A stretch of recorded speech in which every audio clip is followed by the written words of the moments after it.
celebration along with our national NAACP. That's it, let's give it up. Centennial celebration. Now here's what I want you to do for me. Imagine a world without the NAACP. Imagine your life without the NAACP. Most of us would not have accomplished all that we have, and we are grateful for the NAACP. 100 years ago, and all that we have ever asked for was the opportunity and equal access to opportunity. So until we reach utopia or nirvana, we will need the NAACP. And it is, we are grateful to the Los Angeles branch for the work that they have done for 95 years and continue to do.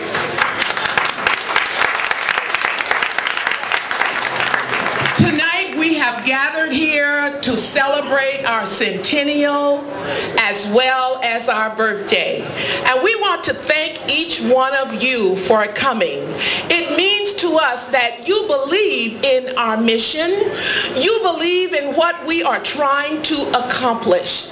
And tonight it is my esteemed pleasure to present to you the new regime, the new president of the Los Angeles NAACP, Mr. Leon Jenkins.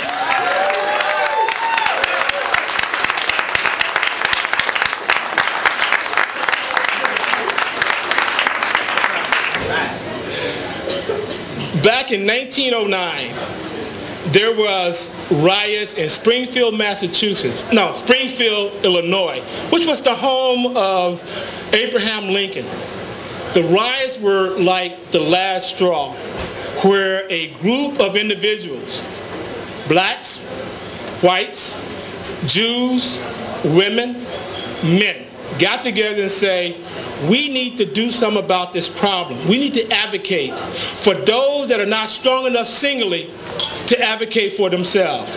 They started at that point in time an organization that basically said was the call. They changed it shortly thereafter and celebrated it on Lincoln's birthday, which was February the 12th of 2009. Lincoln's birthday, and they called themselves the NAACP, which stands for the National Association for the Advancement of Colored People. For the young folks that I talk to, you can make that whatever you want. It could be the National Association of Americans for Change and Prosperity. It doesn't matter what you name it, it's the history that it's about. And from that point in time, everybody in this room, if you look around and look at yourself, if you went to a school that everybody didn't look like you owe that to the NAACP. And if you had books in that school and computers or whatever they had, that came because it was an integrated school system. If you have a job and you work at a job that everybody don't look like you, and you've been promoted, whether you female or male or Japanese or black or white or any other color that we can put in this rainbow, you owe that to the NAACP. If you live in a neighborhood that when you walk out your door, you just don't see everybody look like you, then that was us too. You know, if you look at TV and you see diversity there, you see black people, you see Chinese, you see Hispanics, you see people that's made up in all kinds of colors, you see women, even gays. That's because the NAACP started the Diversity in TV program agreement that required it. When you look at the NAACP and you think about some of the small businesses being started in this country, it is on the back of us, because what we did, we have a fair share agreement that a lot of the big companies like Coors and GM and whatever, when they were handing out all these contracts for suppliers, we got an agreement that says you have to give some of that to minorities. Minorities don't mean just African Americans. It means women of all color. It means Hispanics. It means Asians. It means every creed and color, no matter where you come from. And no matter what has happened to you in this country, you owe the NAACP a bit of gratitude. And I tell the young people that. They say, well, what has the NAACP done for me? Well, we got more of you in our school, UCLA, that had less than 100 African Americans 2 years ago. Well, that number been pushed up by the Alliance of Equal Education, which Blair is a part, and many other organizations are a part of that. But that's a part of getting more African Americans in that university school system. Our goal right now, one of the biggest goals that we have, is that most of our children is not being given a proper education. K through 6 is the most important grade. If your kid cannot read by the 6th grade, if he cannot add or multiply or divide, he's going to have a problem, or she's going to have a problem the rest of their life.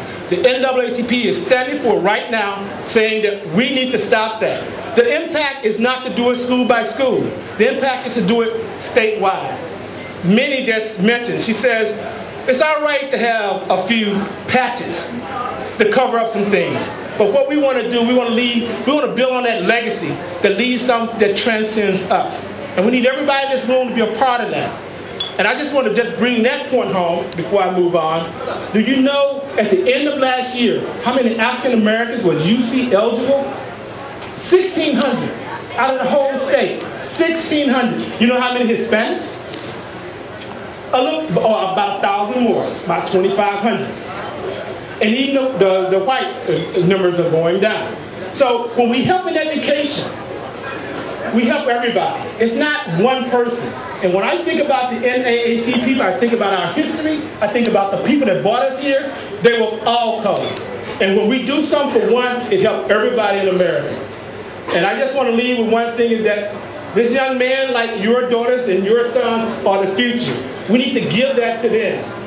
And what we want to do is that we want to start connecting with the young people on the internet, YouTube, Facebook, MySpace. Did I leave anything out? Texting? Well, you know, we just got a $5,000 grant. What? Cell phone. Okay, he did speak.